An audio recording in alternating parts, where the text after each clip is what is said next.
भैया आप लोग यही सोच रहे हैं ना कि पवन सिंह के पत्नी ज्योति सिंह के साथ जो कॉल पे बात कर रहा है वो व्यक्ति कौन है। तो मैं उसके बारे में आप लोगों को कुछ बताना चाहता हूँ।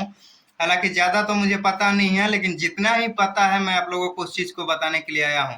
वो इंसान का नाम पता नहीं है, नाम पता है लेकिन मैं लूंगा नहीं वीडियो में। मैं किसी का नाम जल्दी लेना नहीं चाहता हूँ, और जिस इंसान को मैं जानता नहीं हूँ उसका नाम तो और नहीं लूंगा।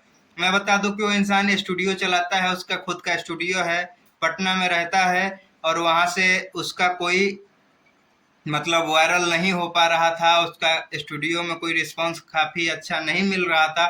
तो उसने इंटरव्यू देना चालू किया था। आप लोग उसका इंटरव्यू बहुत पुराना देखे होंगे, नहीं देखे होंगे।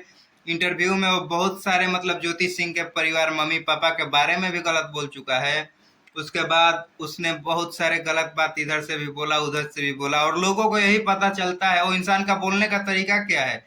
बोलता है ऐसे जैसे कि लगेगा कि मैं पवन सिंह के साथ ही रहता हूँ। लेकिन मैं आप लोगों को जानकारी के लिए बता दूं कि वो इंसान पवन सिंह के आगे पीछे, या पवन सिंह उसको परछाई भी नहीं जानते हैं कि क्या है, वो कौन है। उसका शक्ल भी नहीं देखे हैं पवन सिंह। कॉल रिकॉर्डिंग पवन सिंह नहीं सुने होंगे, मैं आप लोगों को बता दूं। लेकिन देखिए, मैं आप लोगों को 100 बात का एक जवाब यही बताऊंगा कि किसी इंसान के बहकावे में, कुछ दिन पहले बबीता मिश्रा तो आई थी ना। बबीता मिश्रा के कहने पर ज्योति सिंह ने क्या क्या कहा, इंटरव्यू लिया गया, अपलोड किया गया, मैटर को सॉल्व कराया गया।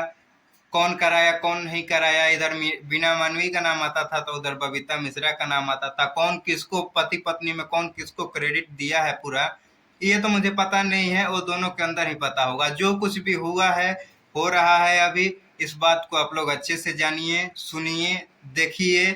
फिर उसके बाद में आप लोग कुछ बोलेंगे तो अच्छा होगा।